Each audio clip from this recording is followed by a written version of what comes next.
Você pode ir à igreja todos os domingos.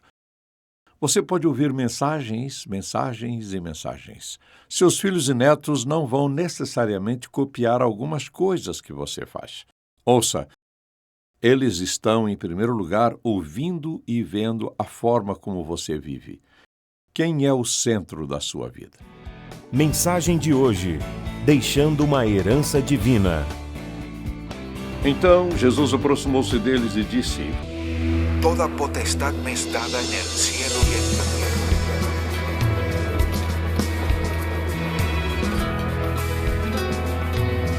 所以你们要去，使万民做我的门徒。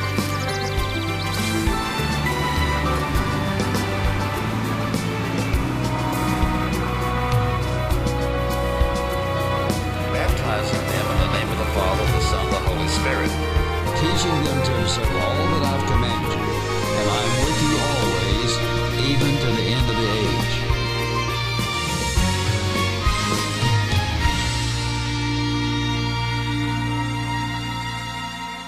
Quando alguém fala de uma herança, você costuma pensar em termos de quanto dinheiro ou quantas propriedades, quantas ações e títulos e todos os demais bens que ele conseguiu em vida. E, geralmente, quanto mais o testador tem, com mais cuidado ele planeja deixar a sua herança. O que você descobre é que a família feliz, maravilhosa, onde se amavam uns aos outros, tudo muda quando alguém morre. O que acontece? A ganância, o egoísmo, o orgulho, todas essas emoções nocivas começam a vir à tona. Tantas vezes, nesta época materialista em que você e eu vivemos, na maior parte do tempo, as coisas que têm valor real vão ficando ofuscadas por coisas de menor valor. Se eu lhes perguntasse, quanto é que vocês vão deixar para seus filhos? Alguns de vocês diriam, bem, provavelmente tudo. Em segundo lugar, você poderia dizer, bem, não vou deixar muito, por algum motivo, seja ele o que for. Então, as pessoas têm atitudes diferentes e ideias diferentes acerca da sua herança. O que eles muitas vezes esquecem é de que a herança mais valiosa que pode ser deixada aos filhos não pode ser contada, nem medida, nem ser vista, mas é muito mais valiosa do que qualquer outra coisa. Então, o que desejo salientar nesta mensagem é que devemos deixar uma herança divina. Em algum momento aqui gostaria de dar-lhe uma série de coisas como sugestões, sábias sugestões, acerca do que deixar para seus filhos ou netos como parte de sua herança. Então, se você quiser, localize a segunda carta de Paulo a Timóteo, capítulo 1. Lembre-se, Paulo amava Timóteo ao ponto de dizer que este era seu filho no ministério. Paulo, apóstolo de Cristo Jesus pela vontade de Deus, segundo a promessa da vida que está em Cristo Jesus. A Timóteo, meu amado filho, graça, misericórdia e paz da parte de Deus Pai e de Cristo Jesus, nosso Senhor. Dou graças a Deus, a quem sirvo com a consciência limpa, como o serviram os meus antepassados, ao lembrar-me constantemente de você, noite e dia, em minhas orações. Lembro-me das suas lágrimas e desejo muito vê-lo, para que a minha alegria seja completa. Recordo-me da sua fé não fingida, que primeiro habitou em sua avó, Lloyd, e em sua mãe, Eunice, e estou convencido de que também habita em você. Por essa razão, torno a lembrar-lhe que mantenha viva a chama do dom de Deus que está em você, mediante a imposição das minhas mãos. Pois Deus não nos deu espírito de covardia, mas de poder, de amor e de equilíbrio. É possível que Timóteo fosse um pouco tímido, de acordo com algumas outras passagens da Escritura. Mas, se você abrir a Escritura no 3º capítulo, vamos olhar para um par de versículos, porque nós ainda estamos falando de como ele cresceu e assim por diante. Assim, a Escritura diz no versículo 14: Quanto a você, porém, permaneça nas coisas que aprendeu e das quais tem convicção, pois você sabe de quem o aprendeu. Porque desde criança você conhece as sagradas letras, que são capazes de torná-lo sábio para a salvação mediante a fé em Cristo Jesus. Essa é a maneira como Paulo diz a Timóteo que ele reconhece que sua mãe e avó, Eunice e Lloyd, tiveram um tremendo impacto na vida do jovem obreiro. Agora você pergunta, bem, espere um minuto. Quando você fala em deixar uma herança, como você pode deixar uma herança espiritual? Quando falamos nisso, falamos em deixar algo que tem valor, é claro, duradouro. Não é algo que você pode escrever e ver. Mas a herança espiritual deixamos ao longo de um período de tempo. Deixamos por influência, por impacto, com persuasão, com demonstração, como um padrão em nossa vida. Algo como o dinheiro não pode comprar essa herança, nem a morte pode tirá-la. É um tesouro. E cada um de vocês está deixando uma herança. Mães têm derramado em seus filhos algo delas mesmas. Sua influência pode ser positiva ou negativa.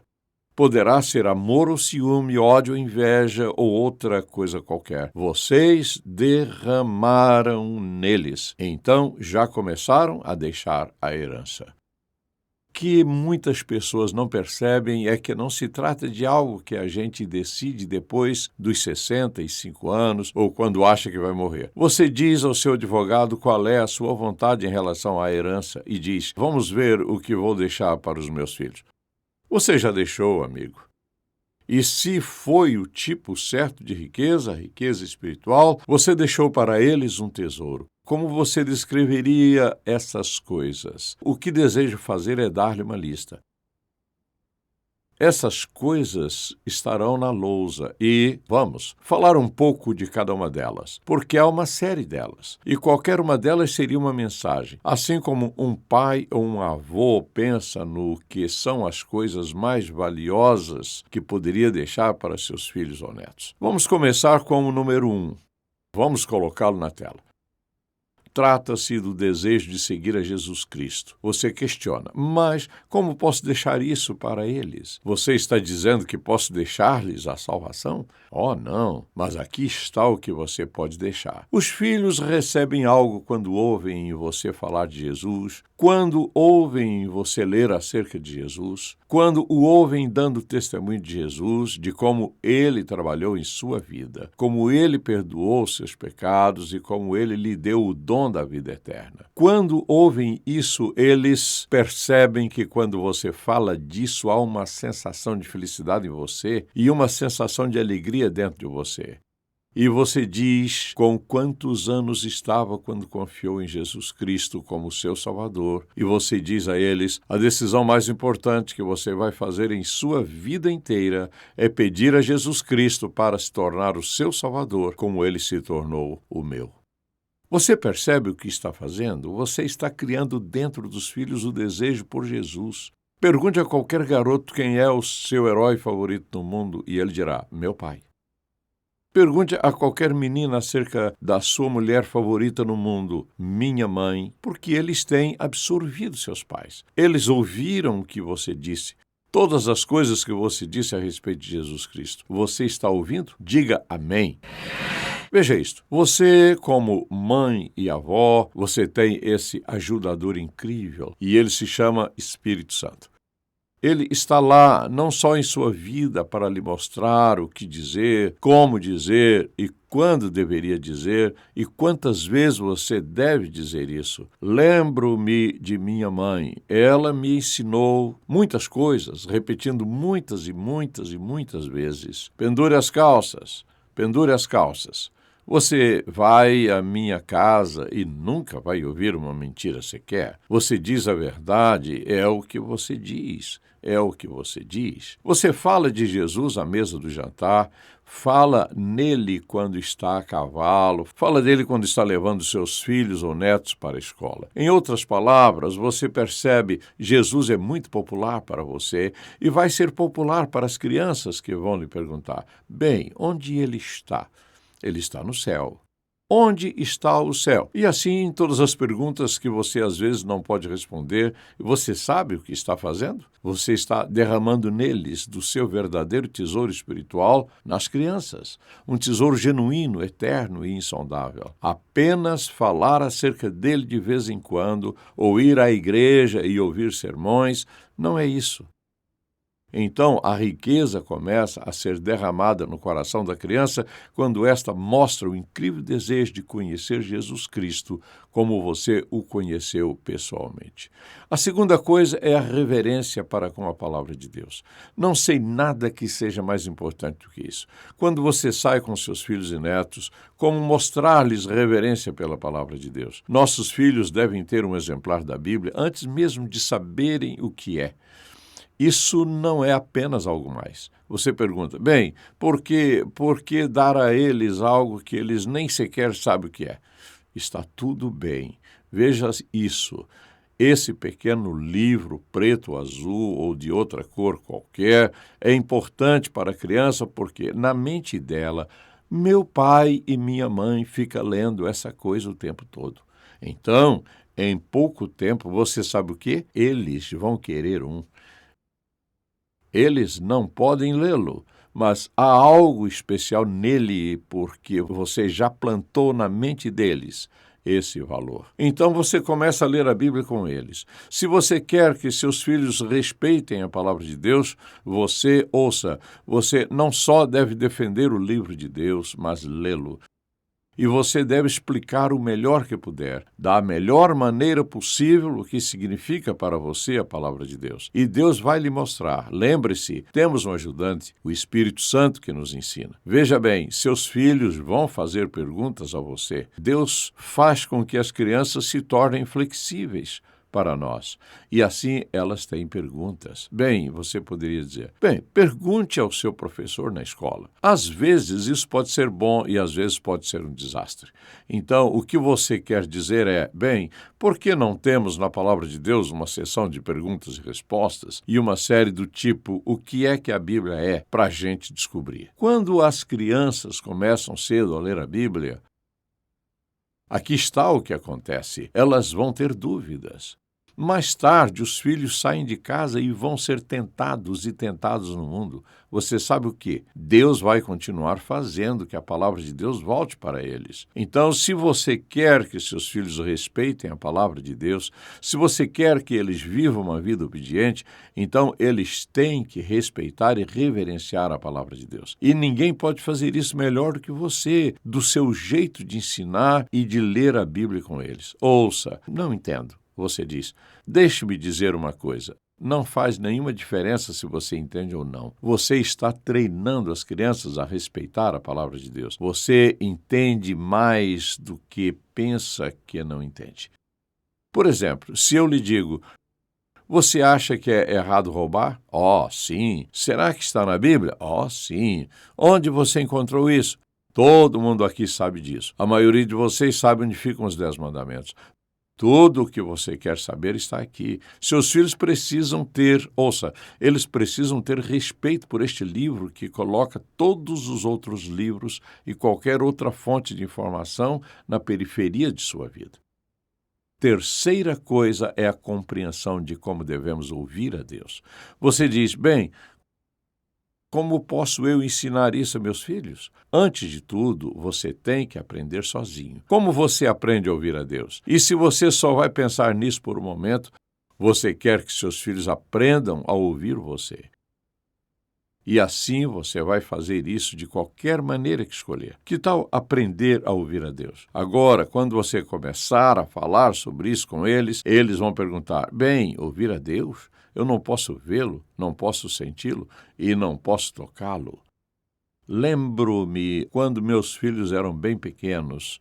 Eu lhes dizia, uma das coisas mais importantes na vida é que vocês aprendam a ouvir a Deus. Como posso fazer isso? Perguntaram.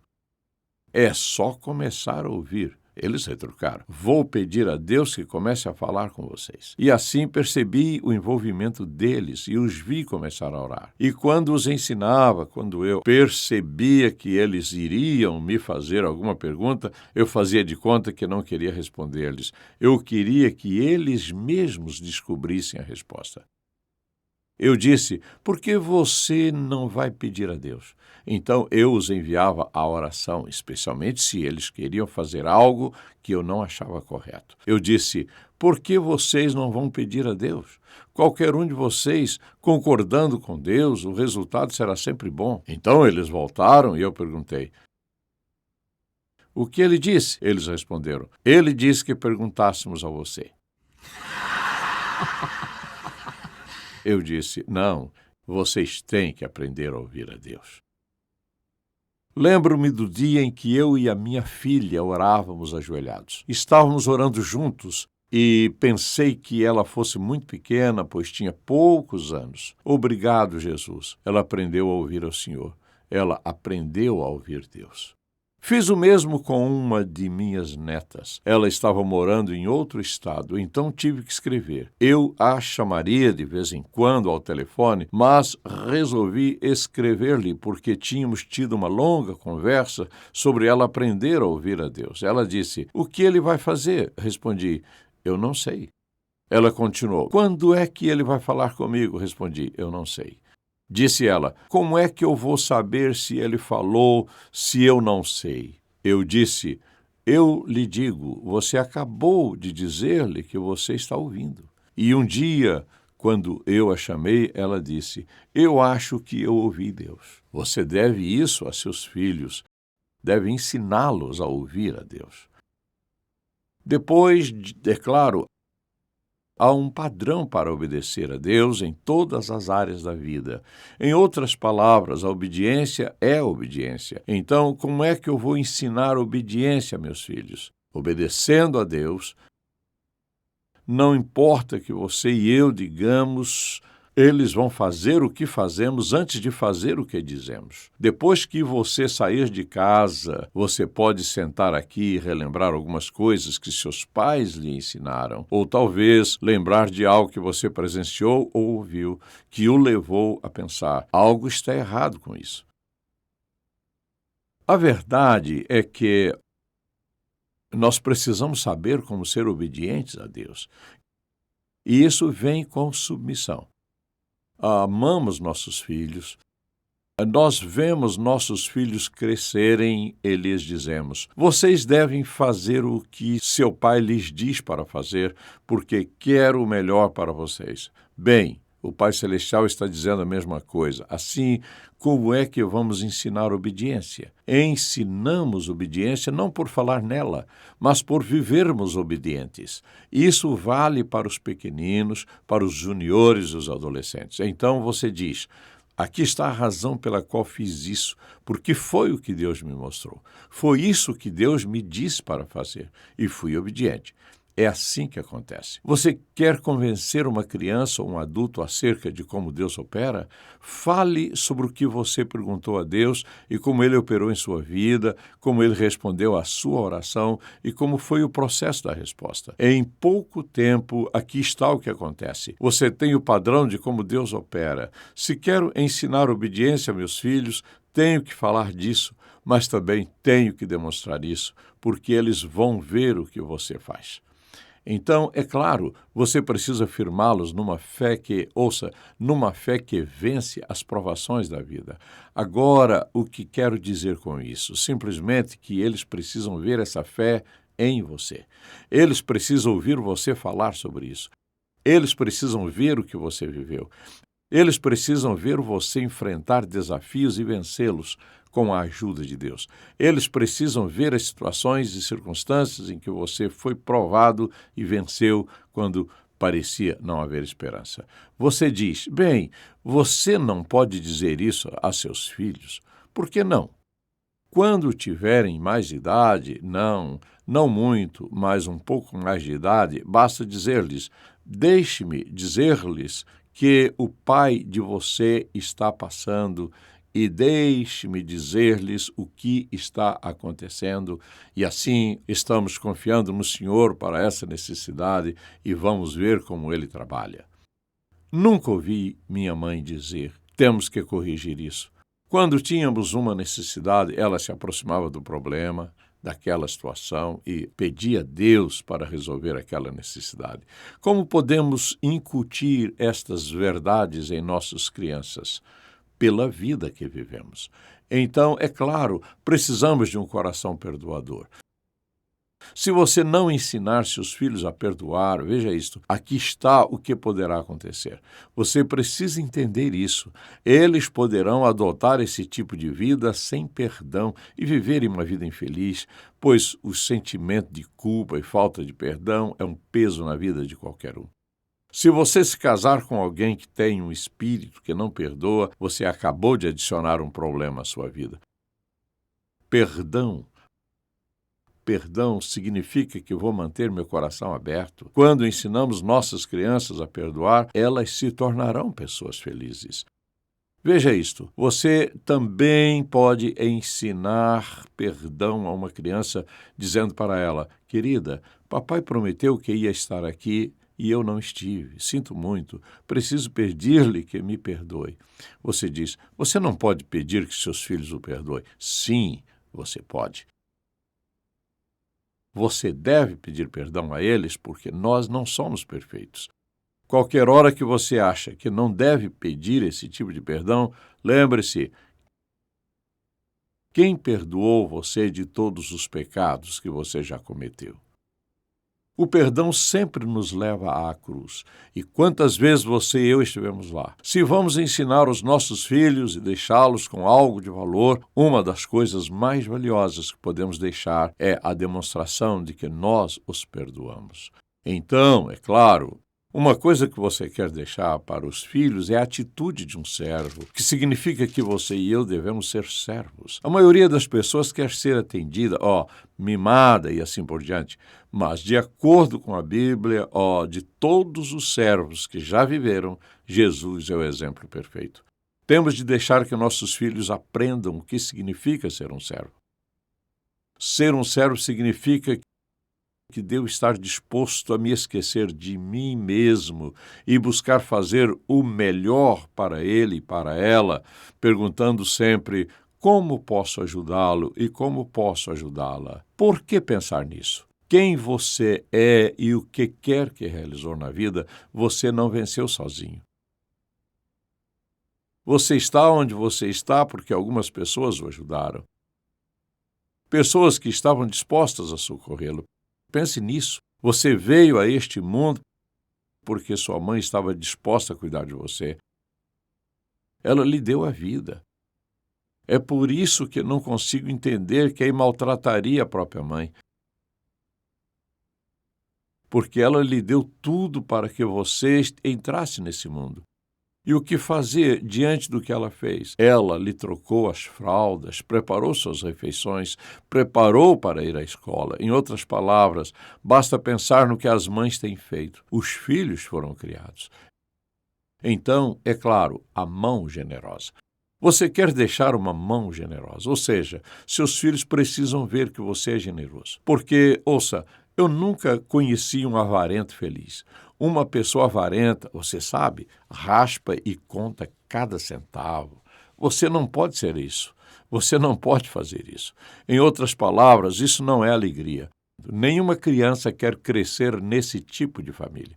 A generosidade diz: o que é que você sabe? Estou pensando em você.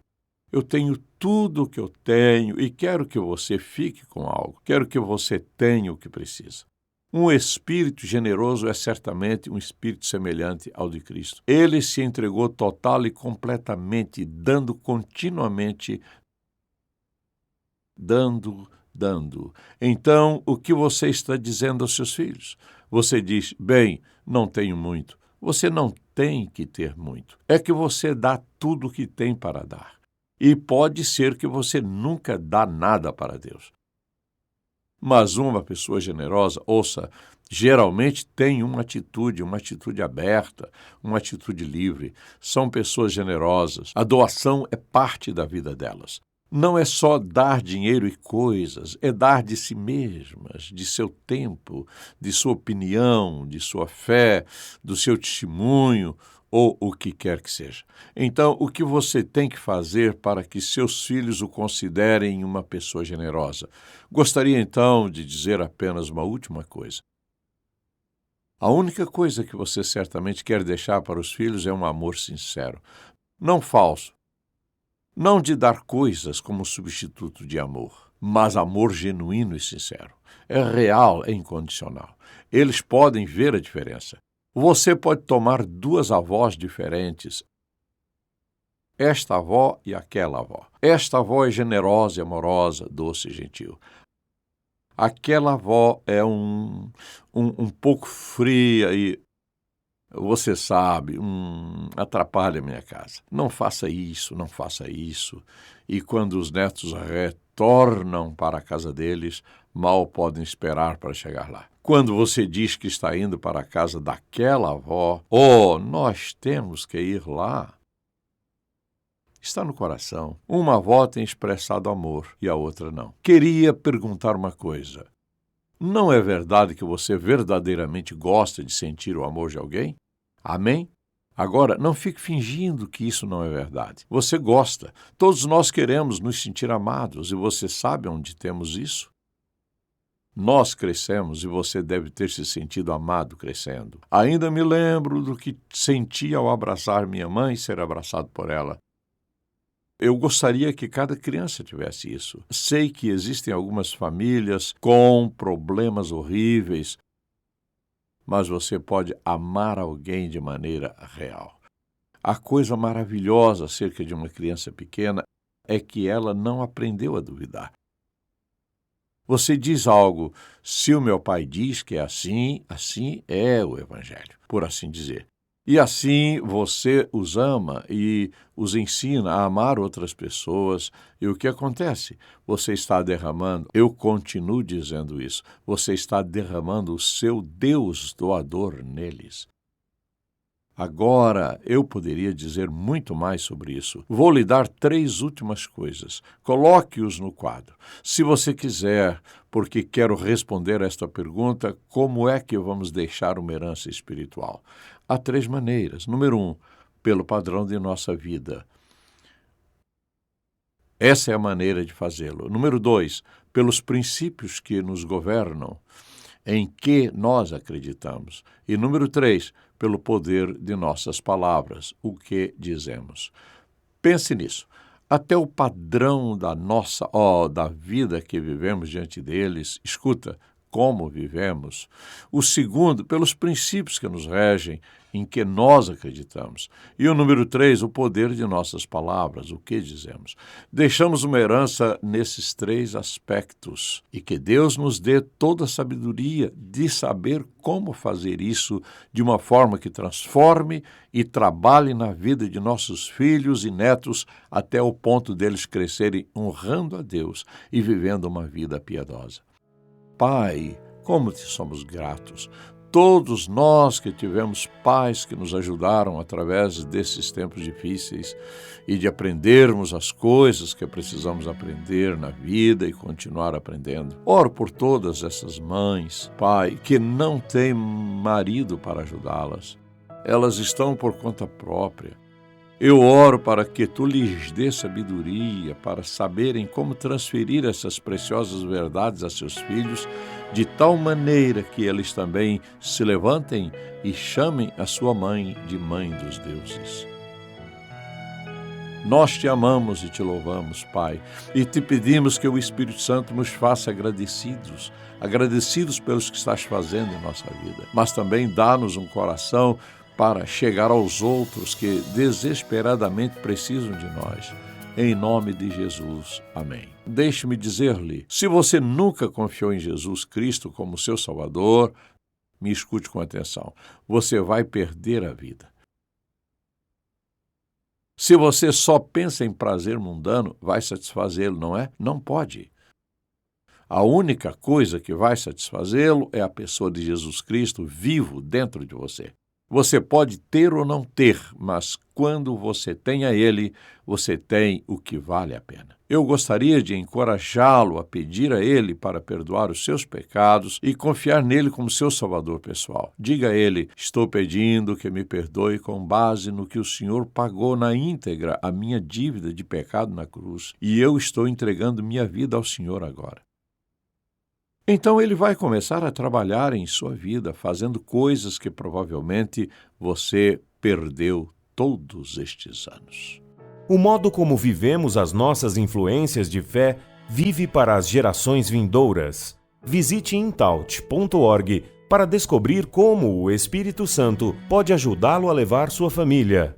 Lá você encontrará a mensagem de hoje, Deixando uma Herança Divina, e uma biblioteca grátis das mensagens do Dr. Stanley, anotações do sermão e recursos para ajudá-lo a compartilhar as promessas de Deus com aqueles que você ama. Faça o download do aplicativo em Contato para levar o ensino do Dr. Stanley em movimento, ou siga-nos no YouTube, Facebook e Twitter.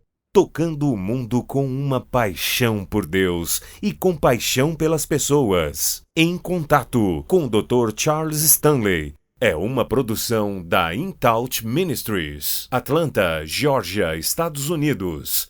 Este programa só é possível pela graça de Deus e a fidelidade de nossos parceiros de ministério ao redor do mundo.